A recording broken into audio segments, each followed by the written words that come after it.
Hey everyone, welcome to another episode of PlayStation Pursuit. Now in this episode, I don't have a ton of pickups. This is a slower week.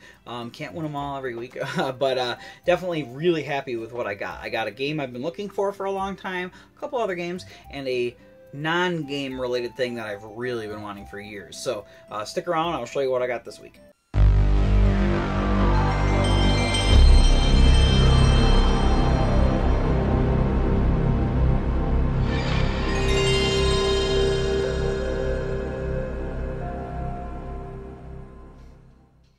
So this first game I'm going to show, I got actually at a store that doesn't primarily sell games. It has games, but it's called Larger Than Life Comics and Toys.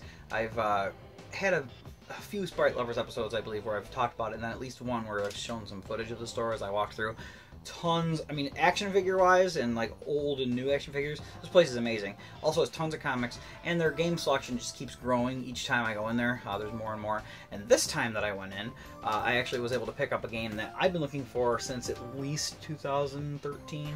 I've wanted this game for a long time. It used to be cheap. My nephew Cameron got it for only $5, I believe, at one of the local stores back in the day, and it is going up a little bit, but I found it at value or a little under. And was very happy to pick it up. It's a Squaresoft game that's not a Final Fantasy, and it is RPG genre, but I think it's like kind of tactical or strategy, maybe a little more action, but it's a really unique premise and in a series that's been in Japan for a while, and that is Front Mission 3. So if you haven't heard of it, what's cool about this game is it's actually a mech RPG, so it's got a very militaristic feel, and I'm pretty sure it's a tactical RPG. I haven't played it yet.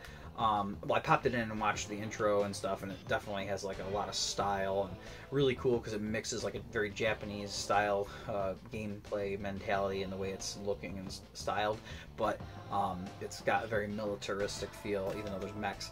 So just a really cool blending of styles. I can't wait to dive deep into this just because just after watching the intro and stuff, I was like, ooh, this looks like it's right up my alley. So really cool to have that off the list after, believe me, even before 2013, that's when I really wanted it. I heard about this back in the day in magazines and always wanted to play it. So another Square RPG to get into that was from when they were in their prime. So really excited for that.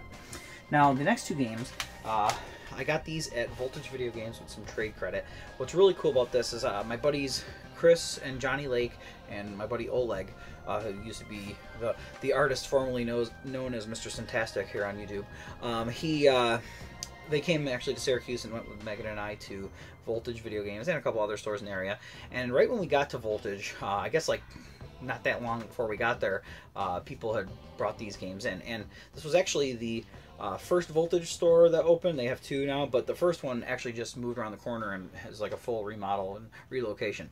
Awesome store. If you live in the area or pass through Syracuse, definitely check out their new store. They definitely got a way better space, and they're doing a lot of really cool things with that store. The way it looks, but also the way they're laying out the games, and they're getting a lot more stuff into, I can tell. So definitely check that out. But I got two games that I've been wanting for a while. One is the last in a series that I have a lot of the other games on PlayStation, but this was the only one I believe that I needed left, and that is Mega Man X6. I had X4 and 5. I have to get a new X5 because the side art here, as I'm previewing the next game, the side art here is like torn a little bit and falling inward, so I'm going to get a replacement, but I have it, so I haven't like counted that as a priority yet. But this one was in fantastic shape. Very happy to have this. It looks awesome, and I know as they got farther along, I think they got a little worse. I think that has way too much story from what I've heard and stuff, but still really cool to have that for the collection. So awesome that came in. And then this, I was even more excited that came in because I didn't have this, and I played a demo of this back in the day, and what a cool idea. The game is called Monster Rancher, and if you probably heard of it because it's been out for a while, but there's plenty of other games in the series. But if you haven't heard about this, what's cool is it's a Pokemon-style clone where you're battling creatures, but the way you get these creatures, instead of catching them all out in the wilds of the game, you actually get to put any CD that you own into your PlayStation. It lets you open it up, put a disc in there, and it creates a creature with like some procedural generated stuff and makes your own creature from there. So, you know, you'll see similar styles of creature, but it does randomize based on different CDs. So you can put like an old AOL CD from back in the day, or you can put a music CD you have. You probably could put in other games from other platforms that are on CD. Obviously, you can't put like DVDs in there, but I don't believe so. But what a cool idea. And I had a lot of fun just playing the demo back in the day because it let you try out the CDs in the demo. So now that I have the full game, and there's a second one on PS1, so I've never played that one. And I had the third one on PS2, but I never played it. Because I kind of wanted to play the first one. So now I have it, and even the cover shows like some monsters fighting, but there's a CD behind them, kind of watermarked almost. So it's definitely like letting you know that's what the way the style of the game is. It says Virtual Monster Breeder. So that's its like twist off of the Pokemon formula, and I thought it really did a good job. I know a lot of friends of mine who like this game and stuff, so really glad to be able to dive into that one.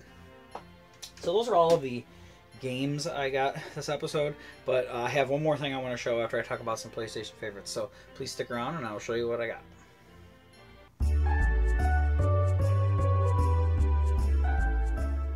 Alright, so I wanted to talk about a couple more platformers that I like on the PS1. One two-dimensional one, one three-dimensional one. Now, this first one, I don't have a black label of it yet. I only have the greatest hits. And I'm really looking forward to getting the black label. I think the black label is only a long box. If there is a jewel case, let me know so I can find one. But I believe it's just long box. And this is a classic in a series that's been going to this day. So I'm glad I get to talk about the first one because it holds a really important place in my heart and from growing up. That game is the original Rayman. So I actually have more memories of playing this on the Saturn, but I own it on the PlayStation, but I rented it back in the day on the Saturn, and I had a demo, which is, I guess, kind of pricey nowadays. I still have it, but it is such an amazing game. But I own it on the PlayStation, but I rented it back in the day on the Saturn, and I had a demo, which is, I guess, kind of pricey nowadays. I still have it, but it is such an amazing game. First of all, the 2D artwork. Now, I don't know if this originated on the Jaguar, the Atari Jaguar system, or if it came out on that as it was dying and these systems as they were beginning. I can't remember the timetable, but this is just such an awesome game on so many levels. Now, it's hard as nails. This is a tough platform, especially the farther you get. It gets really hard. But, you know, if you can get through the challenge and really get... And plus, being the first in the series, I'm a little more forgiving of it, you know.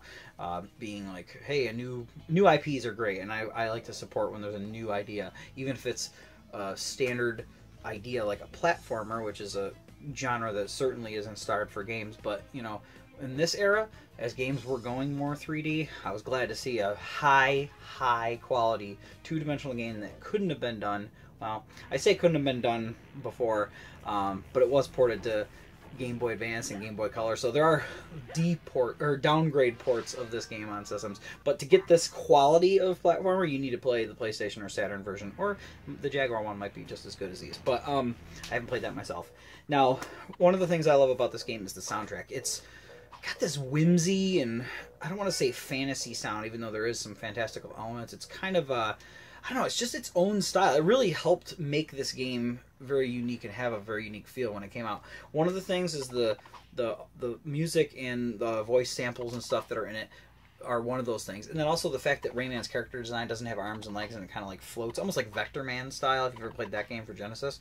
That made it, just those things combined made it such a unique experience. But you have amazing boss fights, really, like I said, tough but fun platforming, and there's even like levels that almost are kind of like a slow-paced shoot 'em up, or actually, you know what it reminds me of is you're on the back of a mosquito, and there is some shooting out of his little needle nose thing, but sometimes you have to like dodge things while you're going fast, like branches and stuff, and that reminds me a lot of the infamous level in the original Lion King game for Super Nintendo and Sega Genesis, where there's a really tough level where you're riding on an ostrich and you have to jump over obstacles. Kind of has a similar feel to that.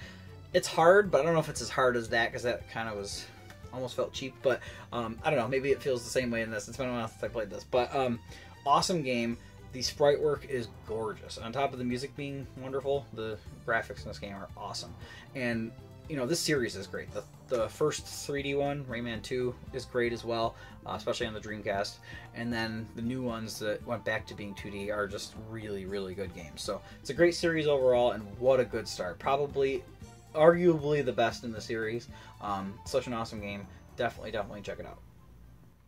Now, I've talked about this one when I picked it up, I believe, because I threw it in and I was like, wow, this is really good. And I played a little more of it, and it seems like the quality doesn't drop out. Now, I didn't finish this game, but I still wanted to talk about it because this one probably could be found in a lot of places, but nobody's going to be looking for this game just because it seems like another licensed cash-in. The game is called Muppet Monster Adventure, and this is a 3D platformer, very much in the style of Mario 64 or even Banjo-Kazooie. And I actually think this has a little more in common with Banjo-Kazooie because there are transformations that your character can go through. Now, you play as Kermit's nephew, Robin, the smaller frog, if you've ever watched Muppet stuff, and you better have, because Muppets are classic.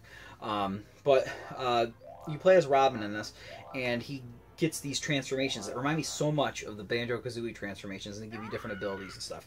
But this was a very ambitious title for the PlayStation. I mean, the levels are really big and open, and it was nice to see, because, I mean, I think Banjo-Kazooie is the best 3D platformer of all time. I like it more than Mario 64. I even like it more than some of the ones later on that are arguably better, like Mario Galaxy and stuff. It just, those are a little more linear. I really like the open exploration adventure style platformers, and this is kind of in that style. Very, very, very cool game. I think that you should definitely check it out if you like that style of game. Maybe even if you don't, but you like the Muppets, and it definitely seems like it's a quality made title. Like, it's not a game that's clunky controls. I mean, it's really smooth, and the graphics look really good. So I didn't know anything about this game, and the fact that it existed and is a good game was such a cool surprise. And it's not expensive. I got it for cheap, and then when I played it, I'm like, wow, this is a game I'm going to recommend to people. So definitely check it out if you haven't played it, and look for it in your local stores. I guarantee it's probably $5-10 tops, so definitely check it out. Okay, so this next thing I got that's PlayStation 1 related, it's not a game, but I've wanted this since its launch, and I've had the system, the core system, for a while, but I ended up getting what came into Voltage Video Games. They set aside for me when it came in because they knew I'd be interested in it. Thank you, Alex, for calling me when it came in. It is the console and controller and matching LCD screen for the PlayStation 1. Now, this is really cool because this is the first party one. They have a third party one that has horrible image quality. This one, though, fits really nicely on the PS1. It looks great. I need to get some white memory cards because these stand out. But everything, I love how cohesive this looks. And it really does make it almost feel like a portable system. I don't know if a battery pack exists. I'll have to look. But even just plug, I feel like I wouldn't be able to get away with this, but I kind of want to like bring this to my office and just put it at my desk at work because it's like small and compact, and when you see the quality of the images on this, it's phenomenal. Now, the screen isn't that big, but that I think works in its favor. I tested out 10 games on this right after I got it, and each one just looked so vibrant and great. And these little speakers, let me tell you, you wouldn't expect it, but they pump out some quality sound. I mean, it is awesome. So, you know, there's really not much more to say. It's the console. I've talked a lot about the games I like on the PS1, but this is a really solid console. I think it was a really cool idea to make this kind of mini. I think a lot of people bought this for kids when they wanted, like, the PS2 when it came out, but that was new and expensive. And for really cheap, you could get this, and then if you bought the screen as well, man, what a cool thing to have. Like I said, this is like, you want to have it in the bedroom or in the office, or I feel like you could have this in the kitchen, and while you're like boiling water, you could pop a PlayStation game in. I got this, and my buddy Oleg was with me, and the minute he saw it, he was like, I turned it on just to test it, and he was like, oh my god, that's amazing. In fact, let me see if the audio picks up on the camera nicely. Nope, I think it just came unplugged. Yeah, it was plugged in, but me trying to show it to you unplugged it. But either way, thanks to the miracle of editing, I'm now able to show you what I was going to try to show you. I just gotta make sure I don't pull it out too much, but here's the startup on this little screen.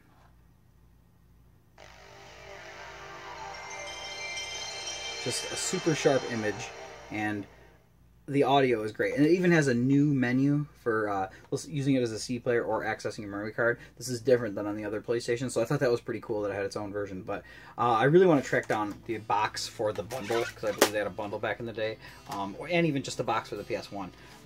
Super happy to have this. Thank you again, Alex from Voltage, for you know, giving me a call when this came in, because this is something that, even though it's not a game, and it's not counting towards the overall count of games, such a cool thing to have for the collection, and I'm going to be using this to play a lot of PlayStation games because I love it. I love it to death. So if you are intrigued by this, definitely pick it up yourself. So like I said, only a few more additions this week, 3 more actually, so if you remember the count last week, we are now up to 533 games for the PS1. Still, I'm very happy to, even add just a few games at a time like that. It's really cool, and definitely got some quality titles this week, so, and boy, that PS1 is so cool with the screen. So definitely check it out if you liked what you saw. I think it's totally worth it. But thank you once again, everyone, for watching. It was a brief episode, but definitely got some cool additions, and excited to show you what else I can find in the future. Thanks for watching.